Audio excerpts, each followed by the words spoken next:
బీజేపీలో ఉద్యోగి వాళ్ళు కూడా పెట్టుకుంటూ వస్తారు. అందరూ పోయిపోతూనే ఉండాలి. భారత్ మాతా కీ జై.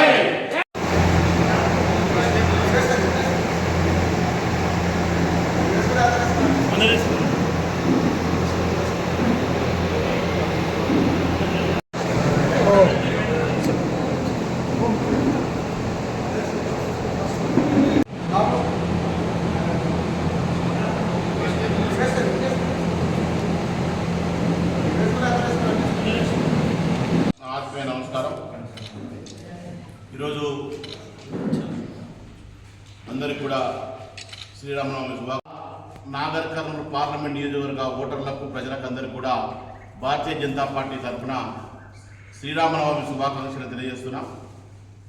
అందరికీ కూడా మనము ఎదురు చూసినటువంటి రామాలయ నిర్మాణాన్ని చిన్న సమస్య రాకుండా, ఇబ్బంది రాకుండా, రక్తపొట్టు చిందకుండా దేశం ప్రజలు కాదు ప్రపంచంలో ఉన్న హిందువులందరూ కోరుకున్న రామాలయాన్ని దివ్యమైన భవ్యమైన రామాలయం నిర్వహించి ఈరోజు పెద్ద ఎత్తున పూజలు చూసిన అందరం కూడా చూసాం మనం.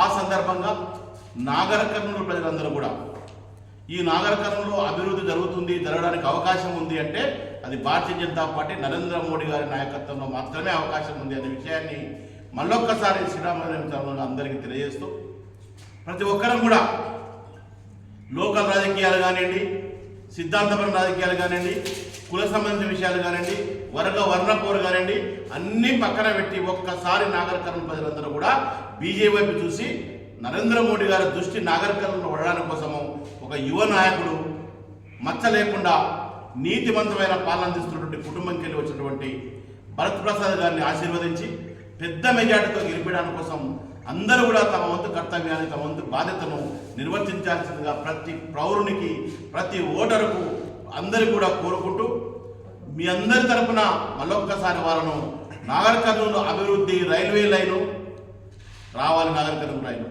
పరిశ్రమలు రావాలి, నాగర్ కర్నూలు లైను అదేవిధంగా జాతీయ రహదారులు రావాలి, కాలేజీలు రావాలి. ఇది రావాలి అంటే బీజేపీ రావాలి, భరత్ ప్రసాద్ గెలవాలి.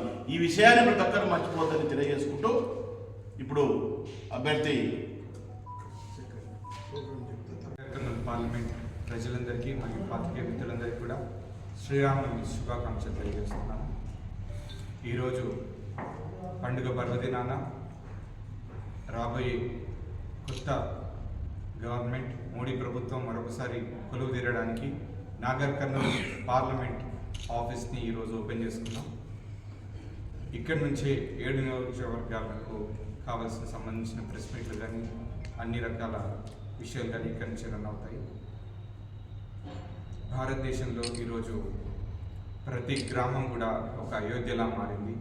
రామాలయ నిర్మాణం తర్వాత ప్రతి గ్రామంలో కూడా రాముడు కొలువుదీరినట్టుగా కన్నుల పండుగగా శ్రీరామనవమి ప్రజలందరూ కూడా సంతోషంగా జరుపుకున్నారు. ఇది ఒక దేశ పండుగగా ప్రజలు భావించారు. అటువంటి దేశ భద్రతను కల్పించాలంటే కేవలం ఒక మోడీ గారి వల్లనే సాధ్యమని ప్రజలు ఈరోజు భావిస్తున్నారు.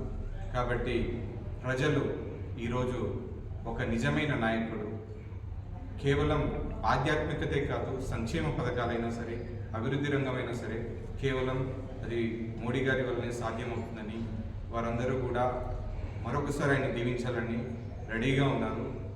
దాంట్లో భాగంగా భారతీయ జనతా పార్టీలో జాయిన్ అయిన తర్వాత మొదటి లిస్టులోనే 36 సంవత్సరాల యువకుడినైన నన్ను ఒక పార్లమెంట్ అభ్యర్థిగా ఎన్నుకొని జెడ్పీటీసీగా మరియు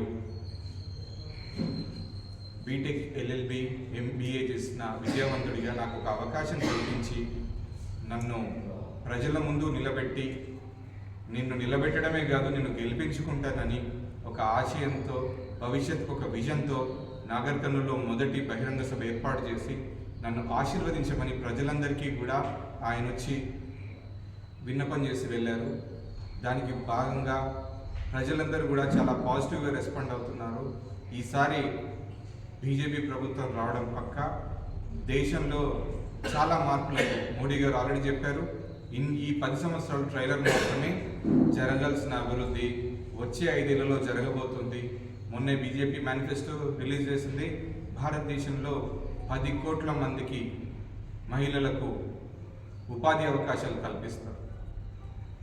అదేవిధంగా 3 కోట్ల గృహ నిర్మాణం జరుగుతుంది. ఇది భారతదేశంలో ఇంతకు మునుపెన్నడూ స్వతంత్రం వచ్చిన 75 ఏళ్లలో ఏ పార్టీ కూడా చేయలేదు. కేవలం భారతీయ జనతా పార్టీ వల్లే సాధ్యమవుతుంది. అదేవిధంగా నాగర్ కర్నూల్ పార్లమెంట్ పరిధిలో ఇంతవరకు యువతకు ఉపాధి అవకాశాలు కల్పించడానికి ఏ ప్రభుత్వం కూడా ముందుకు రాలేదు. అలా ముందుకు రావాలంటే పార్లమెంట్ అభ్యర్థిగా నన్ను గెలిపిస్తే ఐటీ కారిడార్ తెప్పించడానికి, యువతకు స్కిల్ డెవలప్మెంట్ అందించడానికి, మహిళలకు ఉపాధి అవకాశాలు కల్పించడానికి నేను నా శాయశక్తిలా కృషి చేస్తాను. ప్రతి సంవత్సరం ఒక 100 మందికి స్కిల్ డెవలప్మెంట్ ద్వారా ట్రైనింగ్ ఇప్పించి ప్రతి కాన్స్టిట్యున్సీలో, అసెంబ్లీ కాన్స్టిట్యున్సీలో వారికి లోన్ ఇప్పించి ఉపాధి అవకాశాలు నేను దగ్గర నుండి కల్పిస్తాను. అదేవిధంగా ఇక్కడ ఉన్న టీం ఉంది. ప్రతి కాన్స్టిట్యున్సీలో కూడా మంచి నాయకులు ఉన్నారు మాకు భారతీయ జనతా పార్టీకి. ప్రతి కాన్స్టిట్యున్సీలో కూడా అందరం కలిసి భారతదేశానికి ఒక గొప్ప యువతను, వారిని ఉపయోగకరులుగా, మంచి భారతీయులుగా అందించడానికి కృషి చేస్తూ జరిగిన 10 ఏళ్లలో ప్రభుత్వం యువతకు అన్యాయం చేసింది. ఎగ్జామ్ పెట్టి లీక్ చేసి ఆ ఎగ్జామ్స్ ఇంకా అవుతానే ఉన్నాయి. వాళ్ళ ఏజ్ కూడా బారైపోయింది. వీటన్నిటి గురించి కూడా ఏ ఒక్కనాడు ప్రెస్ మీట్ పెట్టలేదు, ఏ ఒక్కనాడు మాట్లాడలేదు, ఏ ఒక్కనాడు చర్య తీసుకోలేదు. యువతను పట్టించుకొని ప్రభుత్వాన్ని ప్రజలు ఇంటికి పంపించేశారు. బానిస సంఖ్యలు తెంపుకొని మేము బయటకు వచ్చి స్వతంత్రం కోసం భారతీయ జనతా పార్టీలో జాయిన్ అయ్యి ఈరోజు పార్లమెంట్ అభ్యర్థిగా నేను ముందుకు వచ్చాను. కానీ వేరే వాళ్ళు బానిస సంఖ్యల కోసం కట్టుకొని ఆ బానిస పాదాల చెంత కూర్చొని ప్రజలకు ఓటేయమని తిరుగుతున్నారు. ఇక్కడ భారతదేశానికి స్వతంత్రం కావాలి, యువతకు ఉపాధి కావాలన్నా భారతీయ జనతా పార్టీ గెలవాలి. భారతీయ జనతా పార్టీ పార్లమెంట్లో 400 పైగా సీట్లు సాధిస్తే భవిష్యత్తులో వచ్చే చట్టాలన్నీ కూడా దేశ భద్రతను కాపాడే విధంగా భవిష్యత్తును